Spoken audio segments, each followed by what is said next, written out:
just flip-flop song, singing to that highway song. Got a little naive smile, the kind that drives you out. Nothing like playing with fire, brings boy to life. Beat you with a fuse you light, you're good, you're dynamite.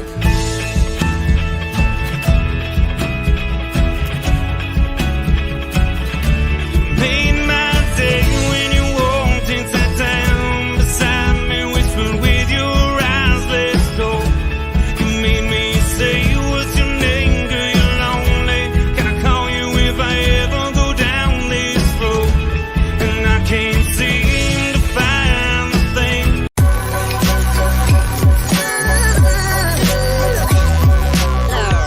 The following is a presentation of the Belly Up Sports Media Network.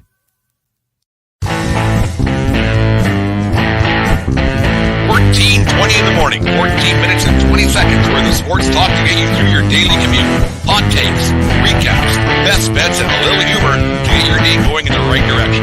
Sit back, grab your coffee, and let's get into it. 14:20 in the morning for this November 7th, 2023. Today's show, as always, brought to you by SeatGeek.com and the SeatGeek app. Use promo code 1420pod at SeatGeek.com today and save yourself $20 on your first purchase over there at SeatGeek. Remember, we are part of the Belly Up Media Network. Go to bellyupsports.com for all their great articles and other great podcasts as well. And it's Tuesday, so my guys over at Craft Brewed Sports are on their YouTube channel tonight, to make sure you check those guys out or check out their podcast later on.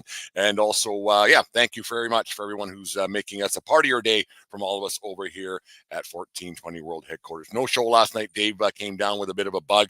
He's not feeling so well, so we didn't get anything out last night, but I'm sure Dave will get going, get that yap going a little bit, and we'll maybe get into it tonight. Who knows how that's going to go, but we'll get into 1420 in the morning here right now. Had a great chat yesterday with Ryan Wetstein of the Release Show, Seattle's best Seattle Kraken podcast. Had a great talk about hockey. We'll get to that in half a second. Because it was a great chat. We have a few things in common, it turns out. The hockey world's pretty small, so we had a few laughs on and off the air. That's about it. So we'll get to that in half a second. Anyways, I want to talk before we get to Ryan's talk about the Kraken. I want to talk about the games involving Canadian teams last night a little bit, and the narrative is right across the National Hockey League. I was watching the Jeff Merrick show yesterday, and it's goaltending. Yeah, you guys who know me and who you don't know me, who just listen to the show, you know I'm a bit of a goaltender hugger because I'm an ex-target from way back. But right across the National Hockey League, you see more and more, and it was no more evident than last night's hockey games between the Tampa Bay Lightning and Toronto Maple Leafs. And then you watched the late show last night, quite the show that was, with the Vancouver Canucks and Edmonton Oilers. But we'll start with that Maple Leafs game last night.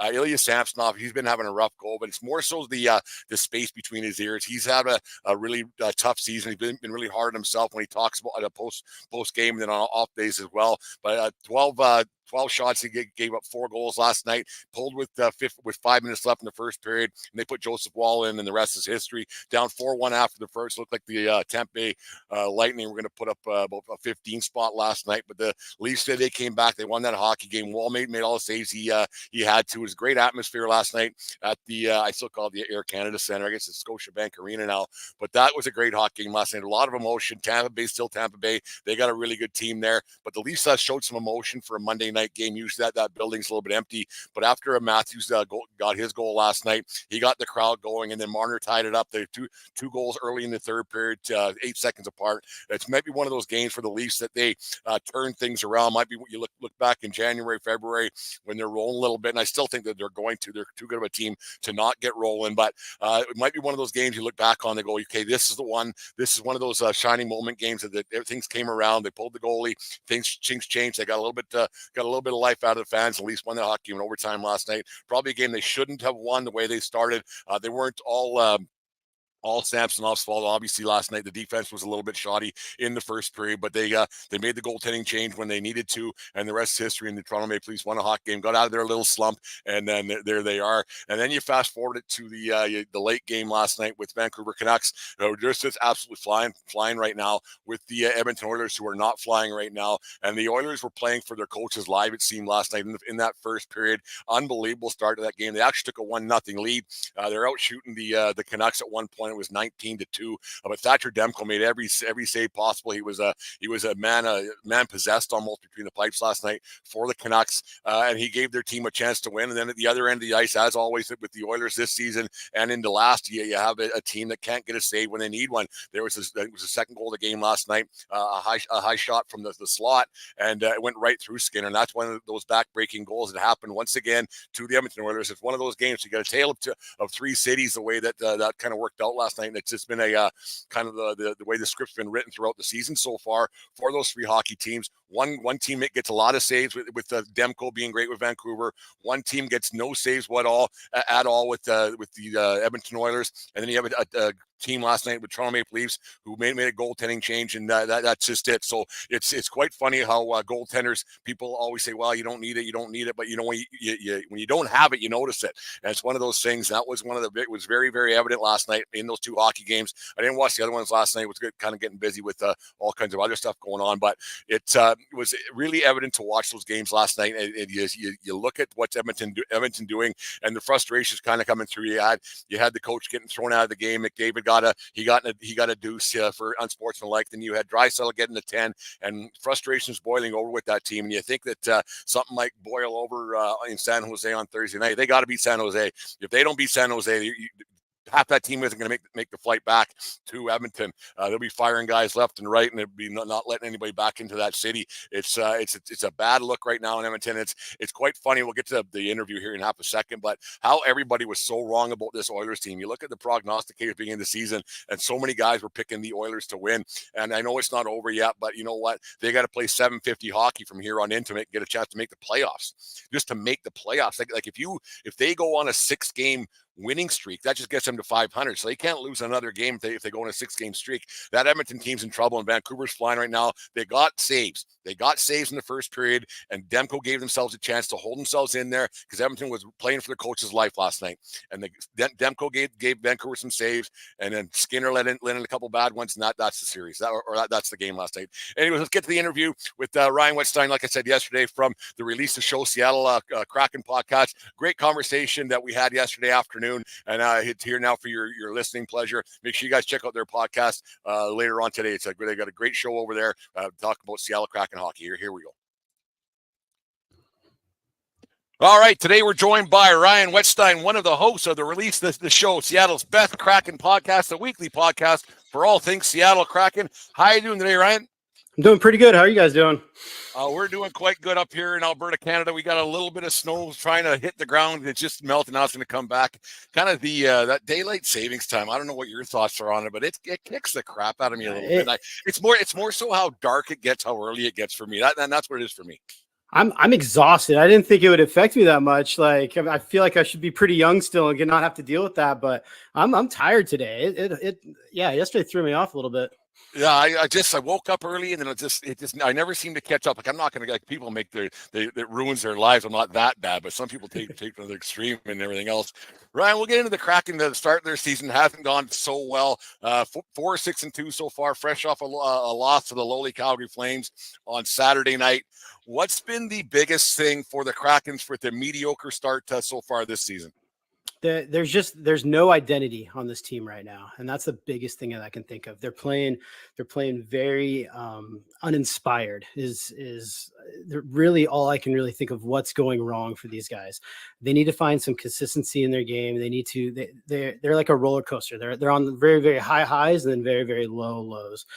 So for them, it's really finding that consistency and finding that purpose on especially in the third period against the Flames and letting a goal. And I just rewatched the third period right before we got on. They gave up a goal within the first minute, and they didn't look like Calgary didn't look back from there. So they caught them off guard.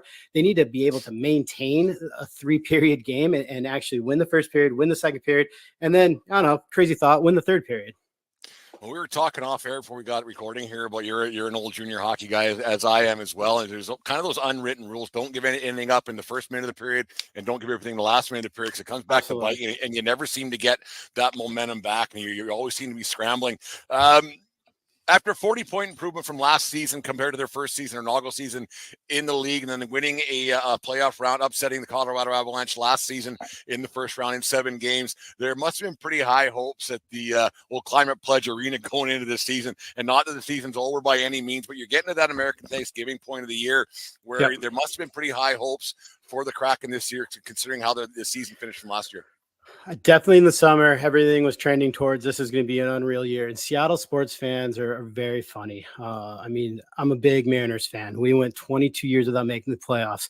We finally squeak into the playoffs, and now all of a sudden we're going to win the World Series. Well, we didn't make the playoffs the next year. So Seattle fans getting to learn. Learn hockey first and foremost. Like they're just not used to it. We have the Thunderbirds, we have the Everett Silvertips. I mean, we do have a really rich hockey history. But for your average fan, they're coming into it and they're like, all right, how's the team doing? Oh, they're pretty good. All right, they made the playoffs last year, so they're expecting that we're going to go on to that next level. The home opener, there was no energy in the building, not from the fans, not from the players. It was a very weird setting. And normally you got a home opener. It's your first game. Everybody is really excited to be there. We got the pomp and circumstance and the introductions and the lasers and all that. And they dropped the puck and it was very quiet in that building. So I don't know. This year's just been sort of weird, kind of leading up to it. And then obviously 12 games in, sort of just mediocre play right now. That was kind of going to be my next question about being an expansion team and not really having the long, like you mentioned, the Thunderbirds and the Silvertips out there in the Seattle area, but not with the rich hockey history, I guess. And people like junior hockey is a lot different. That's a niche audience, 100% for sure. Yep. But when you get to professional ranks, and then you have the Mariners and then the Seahawks, obviously, and it's kind of a tough start for a season for the Kraken, where the Seahawks are obviously number 1 in the city, but with the Mariners that they were into a playoff hunt right to the bitter end, which they ended up not getting in. It kind of screwed up my thoughts about that team for the season too. But exactly.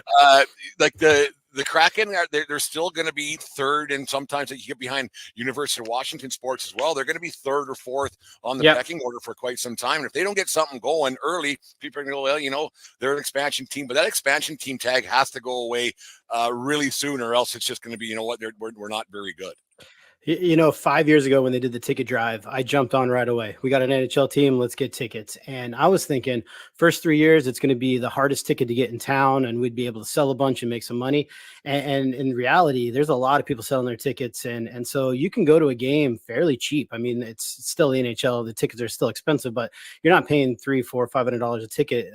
You can get into the building for under $100. So the demand isn't quite there, but you saw last year in the playoffs, that was the loudest building in the NHL. I mean, that place was rocking.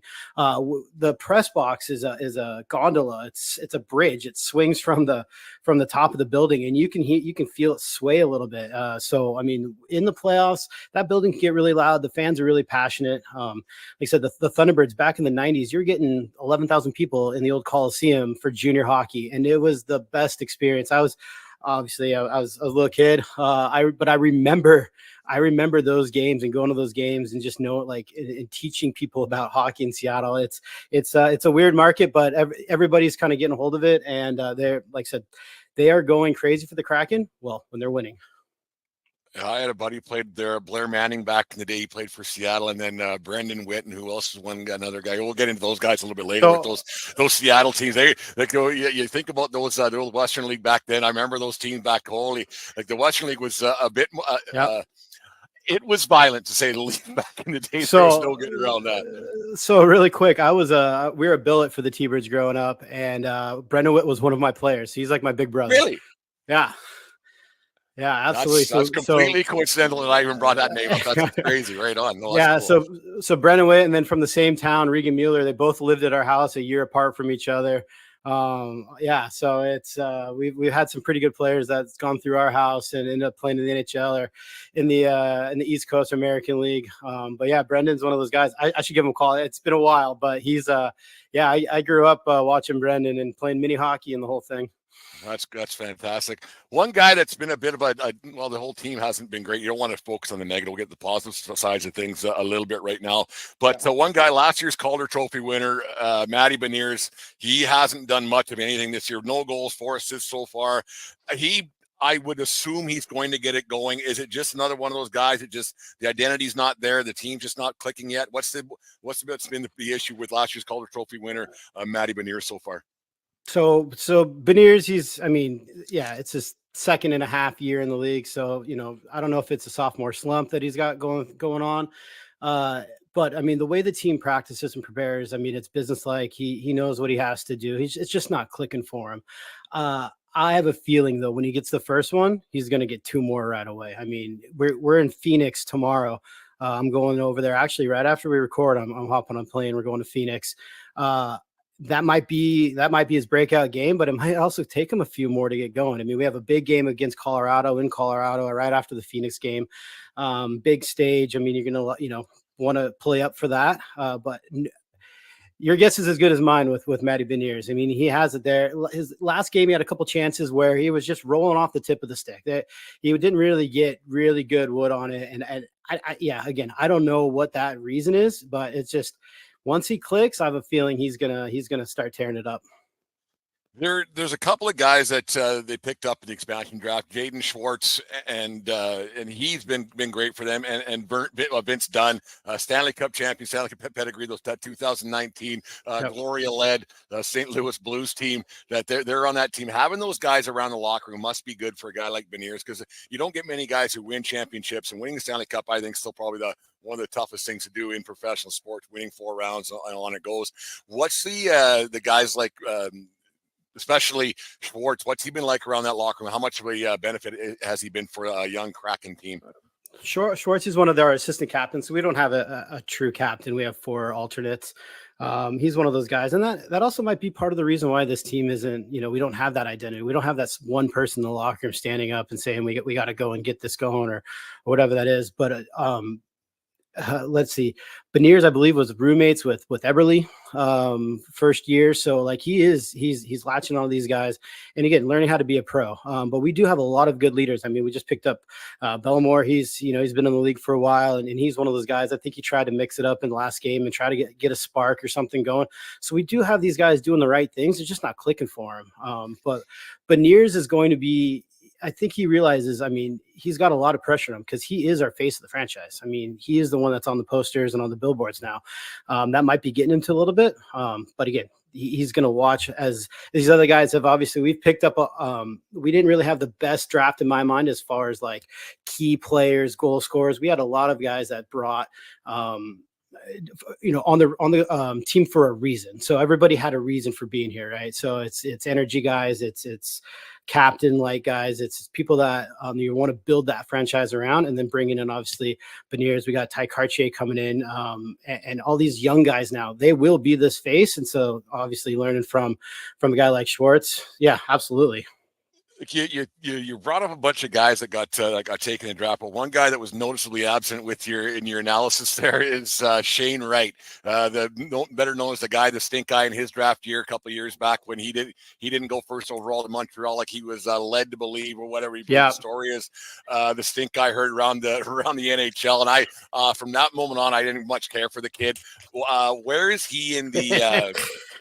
Just one of those things. Like, it was a bad look for a kid that you should be thankful to get a spot in the National Hockey League. It's not a guarantee, and that look kind of got a bad taste in my mouth right off the bat. Where is this Wright kid on the pecking order? And are we ever going to hear from him? He got 8 games last year and didn't get a sniff so far this year. Yeah, I mean, Shane Wright, I mean, he's actually doing pretty good right now. I just checked the stats, pretty good in Coachella Valley. 7 games, he's had 4 goals. So, I mean, he's getting his looks down there, but he's one of those guys that he's going to need some time to develop. I kind of like the stink guy a little bit, just because, again, Seattle fans are so, I don't know, everything here has to be so PC, it seems like. And even when we're doing bad, we're not going to boo at the players. We're going to give them a little clap and say, get him next time. And so I kind of like the little fire every once in a while, but yes, bad look, probably. Yeah. I mean, I wouldn't do it, especially to the Canadians, but that's no, that's like first day. Like, it's yeah. Like, oh yeah. It's not like you had a contract signed right then. They say, yeah, we might draft you, and that's what that draft hasn't gone that well for the Canes either. But it's one of those things. You mentioned Eberle earlier on, and he's a Canadian folk hero for what happened. I think it was 2010 for the World Junior Team tournaments, and a couple of years in a row where he was scoring big goal after big goal. And he's in the I don't want to say the back nine of his career, but he's on the he's peeing off for the last time in his career, maybe kind of Yep. one of the, what do they expect from him? And if this team isn't doing anything in the next month or two, could you see a guy like Eberle maybe getting moved and bringing somebody up? I hope not. I think it really adds that tangible to the team as far as leadership goes. He's one of the guys that the people look up to. But his role has sort of changed when he's been here. I mean, the home opener, he had a fight and a goal. I mean, he's doing those little things that you need to do, maybe that the other players aren't doing right now. Right now, the team is looking at everybody else. Who's going to step up? Who's gonna take charge? And Eberle's as a captain, as one of those guys.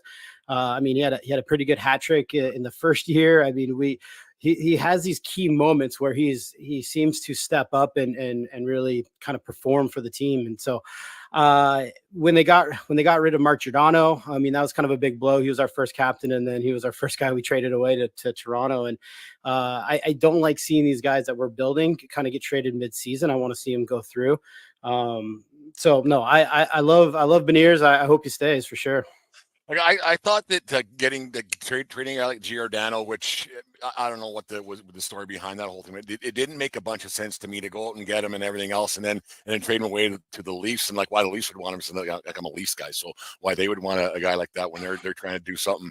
I don't know what they're trying to do out there in Toronto, but it's that was an odd transaction in my opinion to getting your first captain and see you later like that and that early in the franchise's history. It didn't make sense to me. Well, especially, I mean, you're trying to build this franchise, and yes, you want a good product on the ice, but you're also building it for the fans. People are buying jerseys with C's on it, and then you turn around and trade them. I mean, well, welcome to the NHL. It's nothing is ever consistent, except for inconsistency. So there's that. One of the issues every team has this no matter what when they go into like it's the old saying you show me a good goalie, I'll show you a good coach, I'll show you a good team and everything else. Philip Grubauer's been average at best so far this season, +3 goals against average. I know that's not like back you talk junior hockey numbers from back in the 90s, that's fantastic. But you have a guy with just barely above 900 save percentage, 3+ goals against average. That just doesn't cut it. How much faith does the team coach Dave Haxtell have in backup Joey Decord going forward if things don't turn around? And they'll get better for Grubauer. But do you have a situation? How is the backup going to do just in case Grubauer falls into a bit of a slump? Well, Grubauer right off the bat, the first 3 games he was in a slump, and so they brought in Decord pretty quick, and people love Decord here. I think he's a great goaltender. Right off the bat, Haxtell said that they're going to be using him in tandem. They're going to be sharing the time. I'm not the biggest Grubauer guy. I think he makes really, really great saves, and he lets in some really easy goals. And to me, those are some of those goals you need to have. There's a couple in the last game. They weren't his fault, really. We weren't back checking, getting back to not playing inspired. I mean, not even trying to chase down a breakaway. Throw that little extra effort in there, and that might actually stop one of those. But when you're not playing for your goalie, the goalie needs to step up, and then he turned around and lets in some. So I think you're going to see more of Decord as we get further into the season. But again, this is a time where, what is it? Thanksgiving, Christmas, where you really say this is our team identity and this is what we're going to be. That's going to come up pretty quick. So the time is really now to put some of these games behind us and really start off fresh in Phoenix. And we're going Phoenix. We go to Colorado, where the schedule doesn't get easier after that. So I don't know. You guys got Edmonton coming up this. Yeah, and then that's not a bad one. That's a good one for you guys. It's what a disaster that is. Well, look at Calgary and then what they did, and coming in on a 6-game losing streak, and then we're the ones to snap that, and it could be the same with Edmonton, to be honest. I predict Edmonton's going to lose to San Jose. Give San Jose their first victory on Thursday night. That's going to that might be a tipping point for that entire franchise coming up on Thursday there. It's a young team, and you can only we're a young team for so long. Eventually, you got to turn the corner and say we're not a young team. Is this get a save here, get a save there from Grubauer? Because they're only 2 games under 500, really, and they haven't played well. So that is kind of a bright spot. And Beniers is going to end up scoring some goals, and you're going to get some guys putting the puck in the net. Is this a playoff team? Do you think still? Ask me in a couple of weeks. Right now, I don't see that they have that momentum. But again, we're a team of momentum. I keep going back. I'm a broken record when it comes to this. We're very streaky. So if we get on that upswing momentum, this team's unstoppable. We got 4 lines that can shoot the puck. We got 4 lines that can essentially score. The core is still there from last year's playoff team. So let's get Matty Beniers going. Let's get some of these guys that are underperforming right now. I think we can squeak in the playoffs. Now, are we going to go through the second round again? I think if we don't make it or make it close to the playoffs, this season will be a fail in my mind. Yeah, you don't want to take any steps back, especially when you're young. Because then you got, like you were saying earlier on, you want to keep that fan base excited. And the time of the year when the season starts, the Seahawks are in full swing. We'll talk about them in half a second too. But the having like Tanev being out and Barakowski out since the season started, that can't help your team either. Like having two guys that you probably rely on, having like every team gets injuries, but you'd rather, you never want them, but you'd rather get them when your team's established a little bit, maybe like a January, a little bit of a lull in there where you can you know what you got, and then your minor league guys. What are with those 2 guys being out? What's the effect been on the Kraken this far? Well, like Tanev's a huge locker room guy, so I mean he was out of that at the end of the first year, a little bit here and there in the second year. Having him out right off the bat. I mean, again, it's given some of these young guys a chance to play and get some reps in. But they need those locker room leaders. So they need those kind of guys. Burakovsky, I mean, he was up there for leading scorer. I mean, he can be a real asset to us when they're healthy, these guys. So we get rid of Daniel Sprong, which a huge locker room guy, huge energy guy. He was there scoring goals, kind of mucking it up in the corners, the stuff you want to see from guys. Tanev was right there. Whenever Tanev's skating, I mean, your eyes are just drawn to him. So he's one of those guys that just brings that extra element to the bench. Getting him back is going to be huge. So if we can get him back, we can get Matty scoring. We can get some of these other guys, again, Everly Beniers, Cartier line, get those guys going, get Wenberg going. So we have some guys that once they start clicking, this team will be unstoppable. But yeah, Tanev is a huge part of that. And he's still there. He comes in. He'll be after the game. He'll be in the locker room for the coach's speech, but it's not the same when you're not there. He's skating right now in practice in morning skates with the red jersey on, but it's just not the same when you're not kind of going out there for warmups with them.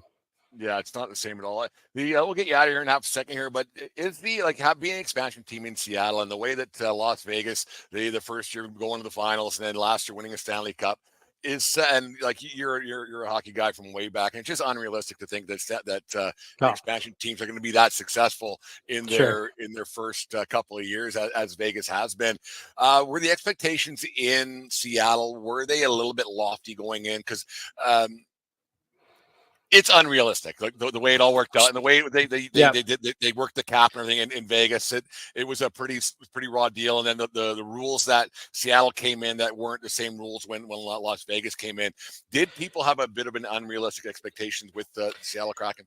Well, especially when they didn't realize that they changed some of those rules to tone it down. Why would you know? If you're just a fringe fan, right. So for our draft, so everything the first year was about getting new fans, in the door, and minor hockey here has exploded. I mean, they've done a really good job of promoting themselves, but also the expectation that Vegas has set and that bar, even for me, knowing that that's unrealistic what they were doing and going to the finals the first year, and what a cool story. I'm kind of like, now we have that chance to do it again. And we're going to set right up off the bat for success. And we kind of played it a little bit differently. I think Vegas wanted to win now and we want to win in 3 more years. So we kind of had different goals going into it. But yeah, as far as the fan base goes, I think everybody sort of knew what an expansion team, what they could do, and also what they really couldn't do. But year 2, you start picking it up. Now all of a sudden it turns right back to this team can win now, and here we are. There you are. No, you want to pick up that first round emotion. They probably had a chance in the second round as well last year. What happened with the Seattle Seahawks yesterday against the Baltimore Ravens? Get you off the hockey for half a second here. I want to get your take on that. So I have no idea, and I actually missed. So part of our group, we have a Seahawks podcast, Take 12, and that's with co-hosts Lofa Tatupu, ex-Seahawk player, ex-USC player. So it was fun when it was Huskies USC on the group chat. And then we turn around and our group chat watching that game was pretty bleak. And so I flipped it off at about the third, and guys, I'm going to help my girlfriend decorate the Christmas tree. Like I'm doing something else. I can't sit here and watch this. Back to streaky, man. Seahawks are either hot or they're at the bottom. It's I don't know. Geno Smith needs to connect a few more, and he needs to get some of that confidence back, because he is a good quarterback. But when he's not, it's so I don't know. We all feed off each other. The Mariners, the Seahawks, everybody's either really high, really low. So yeah, someone's got to set that tone for us. Let's go. Maybe it's going to be the Huskies to pull it off. Because I'm a USC guy, and I watched that game on Saturday night, and neither team wanted to win that game. The way the defense were playing on both sides, like it was unbelievable the way that thing turned out. And USC's they're the biggest frauds in football. That's mine. Yeah. Maybe it's just one of those things. Like just a little bit butthurt. So 48 hours later, yeah. That came down to whoever had the ball last was going to win, and we ended up with the turnover. And I think that's what changed the game right there. I think that was the third or early fourth. Yeah, that was an interesting game. The Seahawks, though, I mean, I can only take so much of that. I love the Seahawks, but when it's that bad, it's really hard to watch. Ryan, thanks very much for doing this. This was fantastic. I had a great talk. We know we'll have to get you on again. Maybe we'll talk a little bit more junior hockey. Get to maybe rewind the clock a little bit and talk Brendan Witt and the whole stories. And I don't know if you remember the name Darren Quint. He played there for a couple of years. This is a long time ago when he signed his first contract with the. I was friends with him when he signed his first contract with the Winnipeg Jets out of Seattle. There was a bit of a story that happened at a bar in Edmonton afterwards that maybe we'll talk about on the air. Maybe we'll get Quinter on there and talk about a lot. I would love to talk some junior hockey. Yeah, absolutely. That's what I grew up with. I mean, I was teaching kids in my elementary school what hockey was and drawing Thunderbird logos. I think I had a teacher say, like, he likes hockey too much. Like, so yeah, the Thunderbirds. And then when the Silvertips came in and they talk a little Spokane and all that. Yeah, absolutely. Anytime. Yeah. The wild Western League back in the day, the old dub, it was something else to watch. Ryan, tell us about the podcast you got going on and where they can find you and everything else. So Release the Show is in Seattle. We tagged it Seattle's best Kraken podcast. It's on the Believe Network, which is now it's on TV. So if you're on Fubo TV, the Believe Network is on TV. And we have on Stadium TV. Sometimes we'll be in the best of shows on the Best of Believe. But you can get it anywhere you find your podcast networks, Sirius XM satellite radio, and all the normal ones, Spotify, Apple, iTunes, all that stuff. So Release the Show, and then the handles are all at Release the Show, and then my handle is at Ryan Wetstein. So we're pretty easy to find.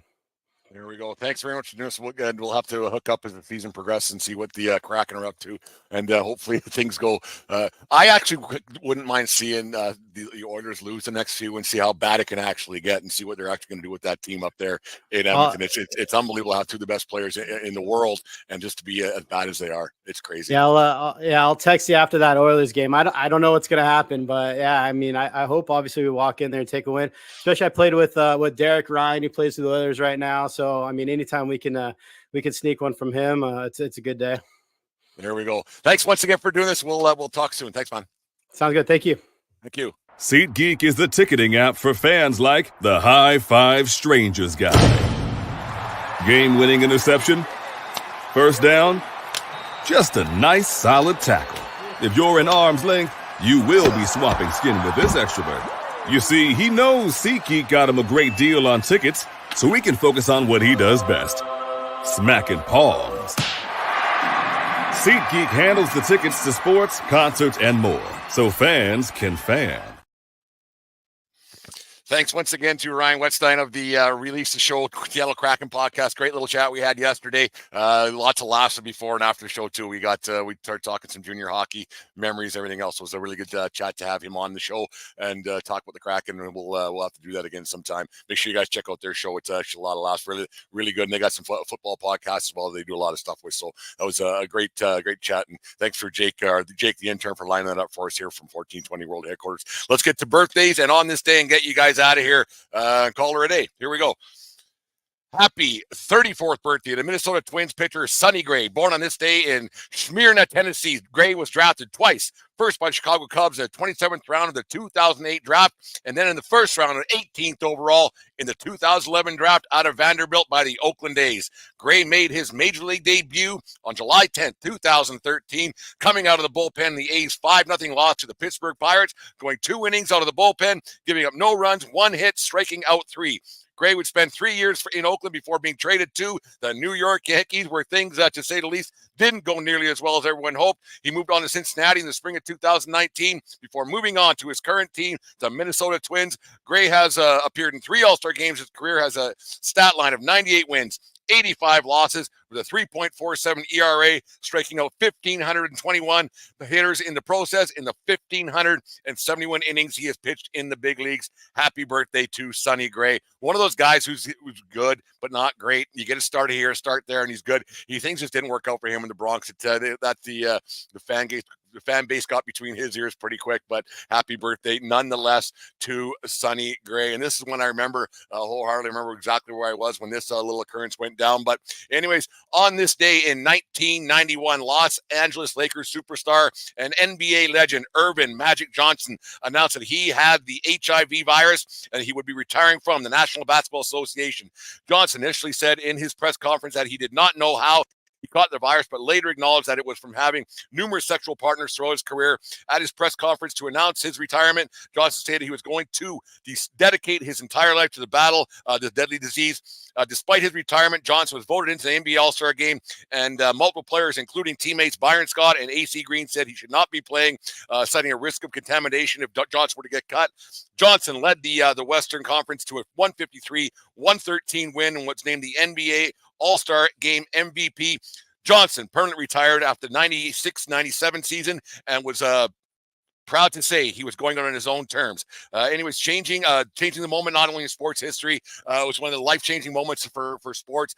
People thought that the HIV virus was a death sentence, and he came out and he proved that it wasn't just a homosexual disease, and he proved that it wasn't a needle-using disease. He proved that it was one of those things that could happen to anybody. But on this day, Magic Johnson retired from the NBA for a short period of time because of the HIV virus, and it really shook the entire, not just the sports world, but the entire world in general, entertainment. Everybody started to realize that this HIV epidemic, I guess it was, I don't know what the exact word is, but this HIV virus was an actual thing that could hit anybody. And Magic Johnson, he came out and said it. And there was a lot of guys that were against him playing, and he said, you know what, we got to figure this out. And I think he's basically symptom-free and HIV-free. I mean, he's got a lot of money, he can help pay for the best of the best. But anyways, once again, thanks to you. That's it for today's show. Like I said, we didn't get one off last night. Dave was a bit sick, but we don't know if we're going to do one tonight. I got a interview later on today with Jeff Patterson from Vancouver Sports Radio, Vancouver, the new everything he does Vancouver. Been around the Canucks for 25 years, so pretty excited about that one. That'll be up tomorrow. But once again, thanks to Ryan Wetstein of released the show, the Seattle Kraken podcast. Make sure you guys check that one out today. A lot of laughs on that show. They talk a lot of different things as well. So very, very much appreciate for Ryan for taking the time out of his day yesterday to talk some hockey with us. Yesterday was a great talk. We had a few laughs for sure. Anyways, that's it for today's show. We'll talk to you guys tomorrow. But remember, it doesn't matter where you are. It's who you're with. Have a great day, folks. We'll talk to you tomorrow. You just listened to the 1420 Sports Bar Podcast. For Beer with Sports, talking a whole lot more. We are part of the Belly Up Media Network. Let's get into it.